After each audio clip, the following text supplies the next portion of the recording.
How to fix error when logging into Microsoft account. Hi everyone, I'm here to assist you today. Without any delay, let's jump right in. First, open Windows Security on your device. On the left side in here, click on Firewall and Network Protection. Then select the network that you're using, which is active.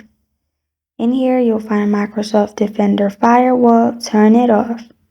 After you turn it off, try logging into your account.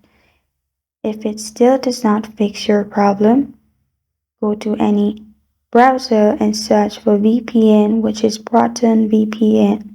Connect to the VPN and try logging into your Microsoft account. And this is how to fix error when logging into Microsoft account. Thank you for joining me today. If this video helps you out, please leave a like and subscribe for more. Got a question or want to suggest a topic? Comment below. Thank you for watching.